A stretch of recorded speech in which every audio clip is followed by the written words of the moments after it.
cheer you, I'm sorry. Good morning, everyone. Good morning. Great, the hotel couldn't cheer you, so one more time. Good morning, everyone. Good morning. Thank you. Thank you, and thank you for coming in for this session. So what's this all about? Well, today I'm going to tell you a story. It's a story not as powerful, of course, as what you heard at this time yesterday. But it's a story of what happened with our region, what happened with us, what happens to us as directors, as executive directors. And at some point of time, you might identify with what's happening with you through this story. And I hope I'll be able to get you some ideas where you would be able to change the way you think with how you work on your region, in your region, right? So I'm going to talk about the fourth P of passion, people, and process. So what do you think is going to be the fourth P? Pune. Okay, so a lot of you have thought of it already. So I'm going to go, how many of you seen movies and you've seen, the movies start with a flashback? The guy's many years old. How many of you seen movies like that? Right? So I'm going to go back into flashback. And this flashback starts around 2014, the international conference. And I'd just come out of the awards night. And I saw there was the #1 region in the world, and then there was the top 10 regions in the world, and they were doing this, and they did that. And I come out of the room because I wanted to call my partner, Atul, who unfortunately had to leave today. And so I see, as soon as I step out of the door, I see Ivan standing over there. And when Dr. Ivan Meisner is standing right in front of you, you get a chance to go talk to him. There's nobody else around. So I went and said hello and hi, and I don't know what happened to me. Maybe I was drunk with all the sessions or all the awards that I didn't receive. And I went up and said, guess what? I'm going to be the #1 region in the world the next year. And what do you think Ivan said? Who are you? Okay? And that's what I said. I'm Bharat, Daga. I'm from the Pune East region. And then I called my partner and said, guess what I've done? I'm so sorry. I've just told Ivan we're going to be the #1 region in the world in the next year. How do we do it? He said, okay, come back, we'll talk about it. And that's how it started. Well, what did we do? We were being the top 10 regions in the world for about 47 months. We've been the top 10 region in the world recognition for 2015. The next year we couldn't hit #1, but we've been in the top 10 regions in 2015 and 2017. We were the #1 region in the world for 23 months, and we were the #1 region in the world in 2016. Now this is all the fun part, the good part of the story, but I'm not here on stage for this. I'm on here for stage for what happened after that. What started happening? Oh yeah, before I do that, let me show you the good photographs over there, okay? These are all the good photographs, all of us with the trophies and all. And guess what? In Poland, we had someone photobombing us. Okay? And it was like, yeah, we're doing right, we're doing all right. And then, we don't know what started happening. And at one point of time, when we started looking at what were we doing, whether we were being able to make a difference, really do something, this is what we were at. So around August 2021, when we were taking stock, we had a negative growth through launch. Actually, if you think about it, we hadn't launched any chapter in the whole year, not one. Okay? We had the negative growth through fill, so members were leaving us, obviously because our retention ratios were nothing very exciting. We had a first-year retention of 43.3% and an overall retention of only 66% at that point of time. And in the 3+1 traffic lights, we were only at 45 points, which basically got us to about a 352. In fact, we slid further. We have been to 376 in the world traffic lights. Now, as some of you would have imagined, that was a huge shock for us. And especially when you're doing well, and when you start looking at what's happening, and you suddenly realize, something's not working out for me right now. That's when it bothers you the most. And we were wondering, what do we do? At one point of time, I was thinking, maybe I'm not good enough for BNI. anymore. I'm not being able to get the results. I'm not being able to help the members. So where am I at? Now tell me honestly, I'm not going to ask you to raise hands, but think about it in yourself. A lot of us in the room have felt like that. Would you agree? And some of us are still doing so. And that's the reason I wanted to come and present on stage today. Because at that time, you really don't know what to do. Because you have to have dual personalities. You're not feeling too good in yourself. But when you step out in front of your members, you've got to be the person over there. Would you agree? Executive directors and directors in the room, right? And it's like you're living a life of a schizophrenic, if not that, at least a bipolar person who's thinking something different and showing something different. Am I getting through to you? Start wondering, what do you do? What should I do? And where does it go? Well, what's the first thing we start doing? The first thing we start doing is something that I did the best. It's not me. You know, times have changed. It's COVID that's made all the difference. You know, the members have changed. The members' needs have changed. They don't need BNI maybe anymore. You know, and the worst thing, the most heard thing that I have heard, BNI has changed. Okay? Yeah, I know. A lot of you have just started thinking of, yeah. And we went down that route. And that's when we realized that either we could keep living in the memories of the past, or we could start thinking about the vision of the future. We couldn't be at both places at the same time. And that's when we thought that, yes, so what do we do about it? We said that, you know, this is not going to work the way we are working. We need to change. We need to do something different. And so the first thing we realized was, let's go back to our roots. And I'm sure a lot of you have heard about passion, people, process. Have you? How many of you have heard about passion, people, process? Okay, some of you. For the ones who haven't, let me tell you. So when we start our business, we have a lot of passion. You want to do something in your business, am I right? Yes? So you start with a lot of passion. Every entrepreneur starts with a lot of passion. But after that, you realize that you can't do it alone when your business grows to a certain level. So you start getting other people into your business.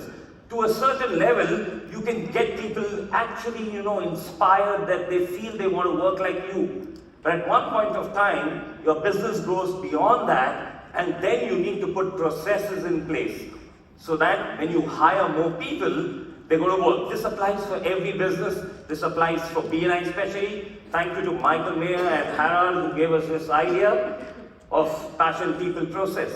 And when we thought about it, and when we started looking at our track record, well, we have the passion. We thought we had the people, and we were following the processes. India is known for the processes that we follow. So what wasn't working out? And that's when we started thinking, and why would I feel so low? Why would I not want to do more of what I'm doing? Why would I feel like quitting at that point of time? And that's when I thought of the fourth P. And a lot of you already got it. The fourth P is, if you've been in business for long enough, you can have the passion. You can get the people. You can also get the processes right. But at one point of time, we start forgetting our purpose. And that's something which was a revelation. We were lucky at the time of COVID. Atul and me could do two different things. Atul went into the execution part. My partner, Atul Choglekar, he started looking at the 4 disciplines of execution actually. And I did a course from Yale on basics of psychology. Because I knew that we would need both of them to do the next part of what we have to change. So I'm going to give you about a minute. And I'd like you to tell your neighbor, what's your purpose for your role in BNI? If you're an executive director, what's your purpose? Why are you doing this as an executive director? If you're a national director, why are you doing it as a national director? Or if you're a director consultant, why have you taken this role as a director consultant? I'm going to give you about 1 minute, 30 seconds each way. Could you start now? Please do tell your partner, what's your purpose of doing what you're doing in BNI right now today?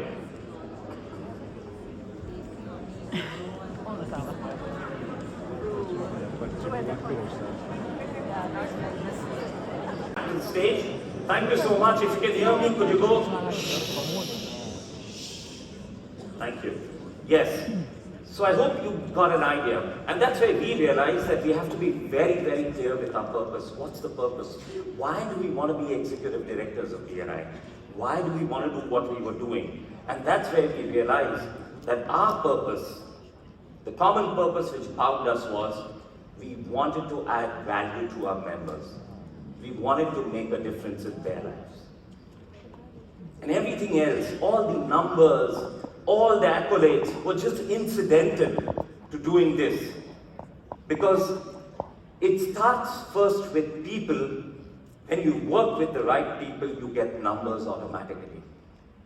So you've got to first look after your people to get your numbers. And that's what we started doing and thinking. In fact, we also changed our value of our region. Our vision first was changing the way that Pune, my city, does business. Half the people didn't understand what that meant, so we put a bracket out there, which was from competitive stress to collaborative growth. And then the other half didn't understand what the hell did that mean. And so we went and we changed it to something which we found was simpler to understand, helping many more business owners to become much more successful. It was as simple as that. We wanted to help as many people as we could, and we wanted them to become as successful as they could. And that's what started driving us from there. That's when we realized that this is our purpose. And if we know our purpose, it's easy to do what we wanted to do. So how do we add value? Well, we started working on a 24-month plan where we decided that we're going to put in place things which we could keep adding value to our members, and we let the numbers play out on their own. We also did realize that it's not only going to be a game of resources. Even if you don't have enough resources, if you have the will to do it, you will get it done. It's not about the resources, it's about your willpower. And that's when we decided to jump back into the fire. I couldn't find a better image. I just visited Segovia, and they say the suckling pigs are the best in the world in Spain. Okay? And so we decided we were going to do that because we knew that this is not going to be an easy way. It's going to take a lot of failure. It's going to take a lot of disappointment also at times. But we're not going to stop because we knew that we needed to add value to our members. And we started with working on it, and this is what we were in August before the last report. We've changed in the last 1 year from negative growth in 2021, we went into positive growth through launch. We went into positive growth through sales. From 1,000 members, we went to 1,400 plus members. And in first year retention, that's where the magic happened actually. Today we are not even at 61, but the last report we had 62.9%. So that's close to about 63%. We jumped our first year retention by almost 20%. And our overall retention automatically jumped by because of that. And that helped us get 100 out of 100 on the traffic lights and the number 2 position in the world. Honestly, none of this is something that me or Atul can take credit for. Because it was all a part of our team who did this. All we wanted to do was just tell them what we need to do, what is our purpose. And so what did we do? We worked on 3 fronts. We worked with our DNA team, our director and ambassador team, our leadership teams, and our members. Because these are the 3 people we know who could make all the difference, even the members. And so I'm going to tell you a little bit in the next little bit of time I have left of what did we do with them. So I'm giving up the whole slide at one time so you can finish taking your photographs and then start understanding what I mean on that, right? So we first started working with our director and ambassador team. The first thing we realized was we did a team audit. Do we actually have the right people at the right place? Because if you're not working with the right people at the right place, we might not be able to get the result. That's when we went into the fact of realizing that some of our directors needed to work on their business at that point of time. And it was completely okay for them to start concentrating on their business at this point of time, rather than unsuccessfully trying to manage two fronts, making them uncomfortable. So we let them leave gracefully. It was completely okay to say, I want to step off the team right now. It wasn't a punishment, in fact, it was a celebration. Because they were going back to work on their business, and we knew if they started working on their business, they'd start doing well. The next thing we also needed was, we realized that different chapters needed different kinds of support at that point of time. They had different needs. And we basically had assigned teams to them before COVID. So after COVID, we have to realign our teams. And that's when we did a SWOT analysis with what's the strength of each of our partners who are ready to continue with us, our director team. We realized where could they make a difference. There were some chapters, all they needed was to hear the positive words. That's all they needed, just hearing positive thoughts. There were some chapters which needed a push. They needed someone to nudge them from behind all the time. And so we found the right person for the right place, so that they could get the result that they wanted over there.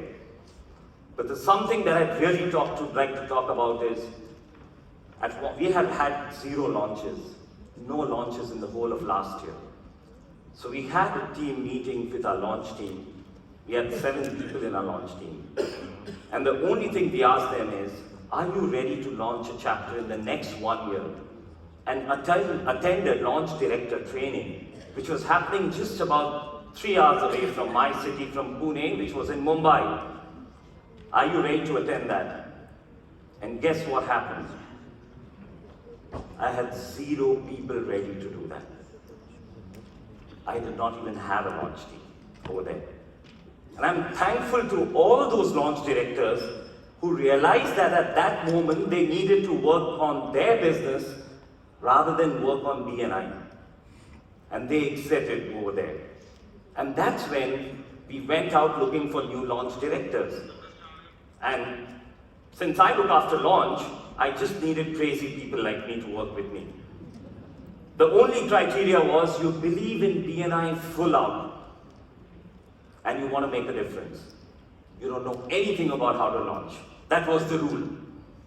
You don't know anything about how to launch at all. We'll tell you how to do it, because I cannot teach you attitude. I can teach you the skill of how to get something done. First, I need you to have that attitude. And we carried 4 people with us to the launch director training. One of them is here with me, who's now my senior launch director. Nupur, could you please stand? And she's the one now not only launched a Hall of Fame chapter, but she's also now getting other people excited to launch chapters. Thank you, Nupur, for doing that with us. And 3 of them launched chapters, all Hall of Fame chapters in that year. So we rebuilt our team over there. But they knew that this time it was with accountability. And that's what made all the difference, that we had to change that mindset. Everything was about accountability. Every Monday morning, we have a launch team meeting. We meet for just 30 minutes. They stay on for another 2 hours, helping each other grow. But we meet only for 30 minutes just to discuss what did we do in this week, what do we need to do in the next week. That's it. It's a quick, no questions asked of why not, but more questions asked of how can we? How can we do it? What's stopping us? What can we do more? And that started working for us. And for the support, we had a dinner meeting almost every month over there, where the only agenda was, and thank God, I didn't even know I was doing it till I heard Dr. Ivan Meisner today. All we were doing was co-creation over there. What do we need to do? What are the targets we need to set? How can we achieve it? Will we be able to do it? And we decided, the first target the team put for itself, this was not our target, we'll get into the top 5, and when we stay in the top 5 for the first 6 months, we're going to go to Goa for a holiday. We just did that 3 months back. Okay? And the next target they've put for themselves is, they want to hit 2,025 members, 2025 members on the 1st of January 2025, so that we can go for a trip to Vietnam together. So Team Vietnam, look for us, we'll be there. Right? That's the first thing we started working with. It was a director team. The next, and actually yes, what were we working on was the belief and the faith. They needed to believe that yes, it's possible, and have the faith that we can do it together. And that's the thing which was the underlying thing we were working on. The next thing we started working was with our leadership team. Now, when things are not going well, you know, they might not catch your words, but they do catch your energy. And that's when we realized we have to change the way we are projecting ourselves as energy. And so we had increased communication with our leadership teams. We started talking only of positive messaging. What next? What can we do to make it better for you? What can we do for your chapter which can help you get better results for your members? And we kept continuing. And we put in just one accountability factor. Remember 4 disciplines of execution? Keep it simple. Your execution has to have simpler rules. One simple rule, 2 inductions every month for every chapter. That's it. That's it. Just go for 2 inductions every month. And that's where we focused on that. And based on that, we got a feedback that we might need to add trainings which are focused on every role there is in the chapter. We ended up creating leadership trainings where we have about, if I'm not wrong, 28 sessions when we did it last. 28 different sessions for different leadership roles that your chapter has. The coordinators, the leadership teams, the membership committee, the other visitor host team. We created trainings for all of them so everybody knew what they had to do. And one small thing which changed a lot of this was, every month we have a 15-minute Zoom call with every leadership team to only ask them one question: what can we do so that you get help to achieve your goals of 2 inductions a month? That's the only thing we talk about. What can we do to help you achieve your goals of having 2 inductions a month? In the beginning, a lot of you might be thinking, that's a lot of numbers. Yes, and we were on the roast. And people were saying, oh, we're talking of only numbers, just 2 inductions a month. Well, across a period of time, they started realizing the results it was getting in terms of increased growth, increased business. And we kept sharing those stories again and again. So, basically, our leadership team roundtable every month became a celebration. Of the 2 hours that we have the leadership team roundtable, 8 to 10 a.m., almost 1 hour is spent only on recognizing people. Recognizing leadership teams, recognizing their actions, learning from what they did well. And that started spreading across the whole region. That if this chapter could do this, we can do this. They won an award, so even we can win an award. And the parameters were such that even the smallest chapter of the region could win an award. It was not skewed towards a better chapter doing much better. It was recognition, so 1 month they do well, they would win chapter recognitions even for a month. And that's where it started changing. The whole idea that we had in mind was to start getting the growth mindset back into the leadership teams, into the chapters. You grow your chapter for growing your business, not for the region. The region grows by itself, but you grow it for increasing your business, your power teams, your connectivity. And that took a little bit of time, but it got on. Finally, we started working with the members, of course, because everything has to drill down to the bottom. We started redefining what growth meant. We wanted them to think bigger. We wanted them to understand that let's not keep BNI limited to your chapter or your power team. Why don't you think more than your city? Why not the neighboring city? Why don't you think about your state a little bit more? Go 100 kilometers out and then start thinking about business. And then national and international. We also use the choice of membership. So in our region, we have an online chapter. We also have a hybrid chapter which meets once a month. We also have in-person chapters. Each one was a strategy that we created, not a convenience. And since I'm running out of time, I'm not going to talk more about this right now. We also started creating more networking opportunities. Right now, just before coming here, 20 days back, we had the largest ever networking conclave of our region. There were 400 people in a room. We taught them how to do speed networking. They went through 10 rounds. Everyone left with some business opportunity from them. And this is all learning from Team India, BNI Team India. Because I'm not doing things all by myself. Because when we learn from others, we started picking on them. And I'm thankful to the One India team over here. Thank you so much, friends. Because they're the people who taught me the things. They stood by and said, why don't you try this more? We're doing this in our region over there. We also started having more contests. As I said, 1 hour was just recognizing people, just giving away trophies, just giving away gifts.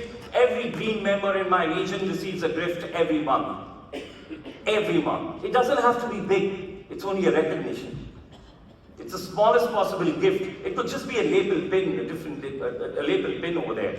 Or it could be something as simple as a pen with the BNI logo on it. But the question is that they know that they are recognized by their chapter. And we are not doing it, we give it to the chapters to recognize them. It's not us, it's them, right? And we increase direct meetings. We have something called a coffee with ED. A lot of you must be practicing it. Every new member has to come for a coffee with ED because I'd love to know every new member who's joining my community and get them ready to receive the best out of that. That was one of them. We did a lot of other things also where we increased direct meeting with our members. The idea was to try and make sure that they know that there are more opportunities possible than they were trying to use from BNI. So why don't they think of bigger so that we can get you to the bigger opportunities that there are available. So overall, if you look at it, we learned, well, I thought 5, but I drilled it down to 3 over there. So I say 5 on the slide. There were 3 things that we realized through this whole process of being up, going down, and coming back to the decent place once again. The first one was the faith and belief always starts at the top. If you don't have the belief that you can do it, if you don't know your purpose, it's going to be very, very difficult to convince others to join you. That you have to work 3+1 together. You cannot say, I'm only going to concentrate on launch now or on support now. It doesn't work. You need to work everything. Though, if you would ask me, I would still say, if you work your retention right, everything else falls in place, normally. But we knew that we needed to work on all 3 fronts at all time together. And the third thing is,